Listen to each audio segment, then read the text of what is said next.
Magandang araw katropa, welcome back to my YouTube channel. Meron naman tayong gawing panibagong vlog ngayon katropa. Papunta kami ngayon sa Patiros, Metro Manila. Bagong kalsada yung pupunta namin, barangay Bagong Kalsada. Meron kami gagawin dito isang bahay ulit. Parang kuhan siya, ano? 2-story. Saan yun? Yan, dito kami liliko. Magsusukat kami yung final sukat, same time. Baka makuha na namin yung DP. So yan naman uling gagawin natin. Dito mayroon naman ibang design dito tayong gagawin based on sa pagkasundan namin. Gagawa kaming 50 series kung sana yung bago, hindi naman bago, matagal ng design, pero isa sa kinagigiliwan ng mga client natin ngayon.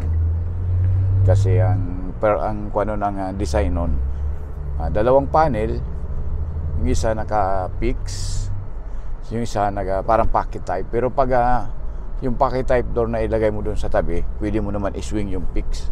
So combination ng sliding and swing based doon sa initial na pagkasundan namin.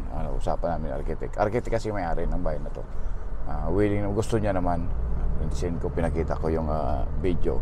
So yun ang isa sa bagong gagawin natin ngayon. So papakita natin ulit doon paano magawin yan. Pero mayroon doon malaki kasi, may malaki kasing kwan doon na pintuan, yung harapan. So gusto ni architect kasi naiiba naman doon sa mga katabi niya. So dito na kami sa Bagong Kalsada, malapit na kami. Meron pala akong kasama dito, dalawang guwapings. Si Rene, pakita ka naman rin yung cameraman ko. Yan, saka si Trix. Mag-asawa na rin yan. Kaso medyo nanginginig pa nakakita ang kursunada niya, parang hindi na makalakad sa kalsada. Ayan problema dito sa isa kong buwan na to. Oh! Kaya yung ginagawa nun. Sipin mo na, mababangga kami ng ano to. Mababangga kami ng tricycle. So ito yung kalsada natin, pakita natin ren. Ayan. So Lakeview Minor, meron kaming ginawa dyan. So meron pa pala kaming one dito. Meron pa kaming yun, siguro may sunog kasi dalawa na bumbero yung nakuha namin na daanan. So ito na yung Bagong Kalsada, may sakop ito Patiros. Nandito yung pupunta namin. Medyo in a few meters, dyan na yung aming client. So magandang araw katropa, welcome back to my YouTube channel. Panibagong vlog, panibagong project tayo katropa. Kasi andito ako ngayon sa Patiros, Bagong Kalsada, kung saan nasa likuran natin. Ayan. So residential house yan, architect. So gagawin natin dyan, may gagawin kami dyan, sliding door, sliding window, something aluminum window, matte black.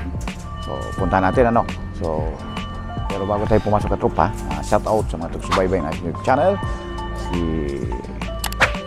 yung mga nag-subscribe, thank you, maraming salamat. Kung hindi pa nakapag-subscribe katropa, please subscribe man sa ating YouTube channel. Masaya si Papa B at paki-share. Huwag niyo kalimutan i-share itong ating video para marami pang makita yan. Dalawa yan pala pag yan. Saka ito, yan. Yun ang kuha natin. Let's go, pasok tayo. So yan si architect Earl Lasanggi. Yan. Ito yung may owner ng gagawa namin. Nag-meet kami nito, yung matagal na rin eh. So nagawa siya ng bahay, so kami na select. Tama yung yun. yung dito sa Taguig. Yun sa Taguig. Doon kami nagbuwan. So yung kuwan kasi nito ni isa sa pinagkabalan ni architect. Mga queues, mga cart. So yan ang isa sa kuwan niya ngayon. Pinagkabalan yung mga sa food cart sa mga mall. So kung meron kayong kuwan dyan, meron kayong requirements, so pwede nyo itong makontak sa architect. So yan, meron siyang publication dito, malaki. Hindi ko lang nakapunta na kasi kami. Hanggang tuloy-tuloy. So architect, anong contact number mo para medyo kung 0927-297-7952. Yun. Doon pwede nyo kayong kontakin doon si Message lang kayo. Viber yun din. Viber. So, yun din para makakuha kayo, ma-assist kayo kung anong mga kailangan nyo. Pero balik tayo doon. Yan. So, yung dalawa doon, nagkukuha na, susukat na. Yan. Ito kasi yung gagawin namin. Ito kasi, ang gagawin namin dito, mag-framing kami dyan. Same time, may fix yan. Fix magkabilang both side. And then may transom. Yung transom kasi niyan, kaparehas nito. Yan, para balance. Hanggang dun, ito kayong pinaka-dining. Diyan naman sliding, 4 na panel, may transom din. Pantay na. Pantay. Huwag pantayan dyan. Ganun. Continuous. Yan, yun para yung connection. Yan. And then doon naman, sliding. Kasi ang consider namin, hindi masalo yung mga oil. Yan. Sa taas, medyo saka na natin siya dito muna tayo sa ground floor para may suspense. Tapos meron ditong later pang senior citizen. Ngayon guest room muna. Yan, ganun din. Kung ano yung design doon, ganun din dito. Nakabang na. Ganun talaga, kailangan may provision. Ako yung kinakabahan ko eh. Kasi mag-60 na ako eh. O yan yung namin. Yan na gagawin namin. Matte black siya. Based dun sa nai-offer ko parang kuha namin dito 798 yung mga sliding. So, and then doon naman sa owning 38 series. Yun ang kita mong architect ko yun. 798 yun sa 38. Medyo ko naman. Okay naman. Pagkuhan kasi, Yung ginamit niya dito sa guest area. 798 yun. 7. Ayun pala, meron pala dyan. 798 saka 900 series yun. Ayun, 798 saka 38. Ayun, may ginawa pala kasi rito. Siyatan din namin. Puntahan natin saglit. So ito kasi yung ginawa namin ni guys, architect. Ayun, yan ang architect, ganyan na. Mag-iba lang yung kulay. Ito yung awning. Ito yung awning na ginawa namin. Ayan. Okay na yung sa'yo dyan? Ayan. Ayan yung YC38 series. Ayan. So sa sliding naman, ganito. Ito rin. 3 tracks yan. Ganon. Oh, maliit lang siya. Pero yung kuha niya, yung profile niya, yan na yan. Mag-iba lang yung kulay. Ganda na nalagyan ng kuha na. Parang pang-hotel na. Ano, pwede mo palang gawin kuha din yan, no? Office, ano? Office. Kunyari, meron kang, yung mga meeting, pwede na. Ganda. Ayun. So, ito yung aming, meron pa dyan? Ay, wala na, no? Ay, may bintana pa dyan? Mayroon pa pala. Ano to yung quad? Yung artificial? Plastic. Pero kala mo, meron din kami ginawa dito, dalawa. Hindi ko na matanda gaano. Ma-recall. Dalawa palang awning dito, isa doon, saka sliding. Yan yung ginawa namin. Typical. So, ganito rin yung section na gagawin namin kay architect sa bahay niya, sa kabila. Pero, matte black lang. Classic. Tama ba yan? Yan. So, ito yung, yan, may ebidensya, yan. Ito yung unang ginawa namin dito sa Kuaning Architect. Yan. So, December Last year yung ginawa namin. Iyon. So, yan yung kuha namin. Maghahakot na kami ng mga ginagawa namin. Yan. So, sige na. Ready na sa. Ayan. So, ito yung mga ikakabit namin. Ayan. Yun. So, after maghakot kami, so, inabutan na kami ng break lunch. So, ito, magla-lunch na muna kami. So, sitting, medyo natapos na kayo, nagtitinga-tinga na eh. Yan. So, may bawang kasi kayo, may kaldero. Yan o. Dinala namin yung kaldero sinaingan. Nagluto ka? Yan? Hindi sayang. Yan. So, yan yung mga ikakabit namin nung dumating. Yan. Awning. Ito yung mga panel. Kakabit namin dito. Saka dito. Yan. Yan. Yan yung lalagyan namin. So yan yung sa pinakang sala. Ito naman yung sa dining. Yung naka-elevate doon, ito yung sa kitchen. Kaya doon din sila nagkain sa kitchen. Ito yung may kakabit namin. Yan. Saka yan. Chicken bus delivery. Andito na kami sa stage. Naglalagay na kami ng glass dito sa pintuan. Saka panel. Yung fix, yung transom kasi, ilalagay mo namin yung perimeter. Pero ginamit namin dyan ay YC 38 perimeter sa fix. Ganon din dito sa pinakang natin. Pinakang main, tawagin namin ito veranda yung pinakang door, front door. Kasi ito yung may main door kasi siya. Ito doon lang sa parang veranda. Perimeter din.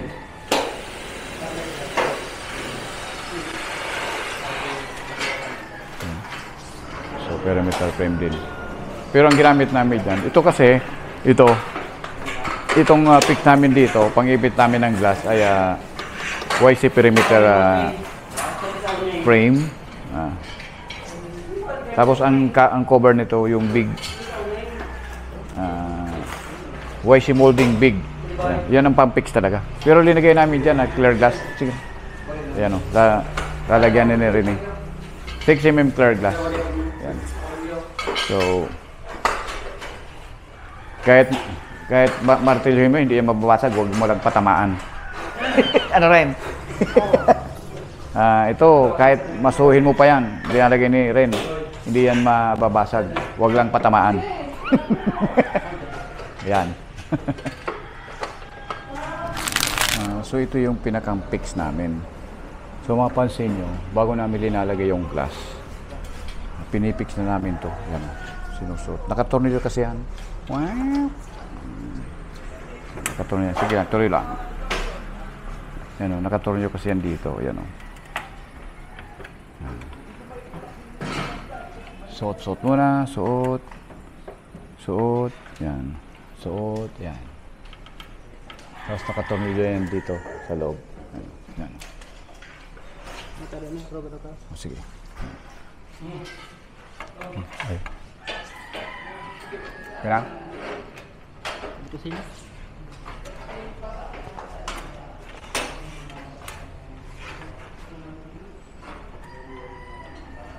Sige, ganun ko rito. Oh. Yan. Nakakuha pong assistant. Yan.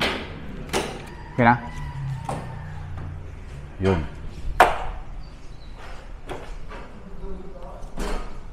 Ayan. Suot dito. Suot din sa kabila. Ayan. Suot din dito. Ayan. Yun natin. Yan.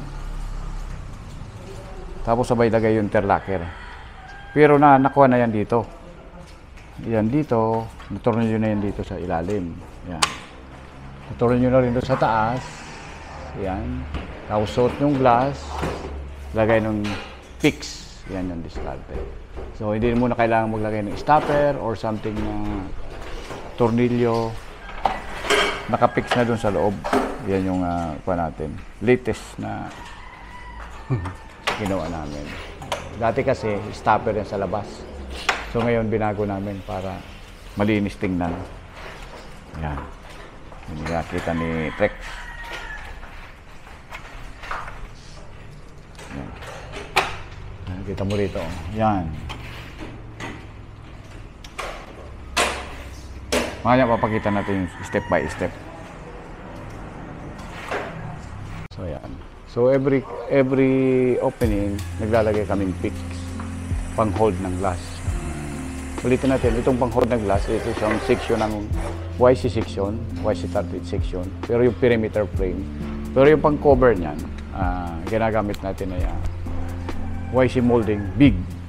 Yung small kasi doon yan sa operable. Pag big sa fix. Paikot yan, pag gano'n. Lalagyan namin yan, tapos pag gano'n pa rin, gano'n. Ito may salamin na. Yan. Ongoing yan.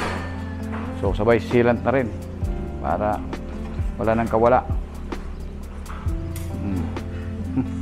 Tirahan mong konti para yung langgam pwede makadaan din. Problema. Yan. O, habang nagtutornilyo, may nagsilan, may naglalagay ng glass. So, maya-maya lang, okay na. So, ito, isang kwarto rin ito. Same procedure. Meron din ng transom sa taas. May pitching sa baba. Itong design nito, saka design doon sa kitchen, isa lang. Yan. Kumusta dyan yan? Okay lang? So ito yung pinakang panel namin. Yan yung pinakang panel namin. So, 4 na panel yan, nakikita nyo. Yan. Pero, ang dalawa niyang fix. Yan. Tayo sa... Ito yun sa... Yan.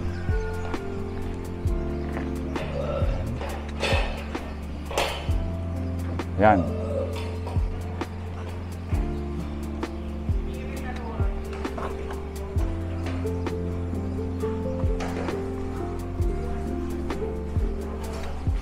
Yan, fix.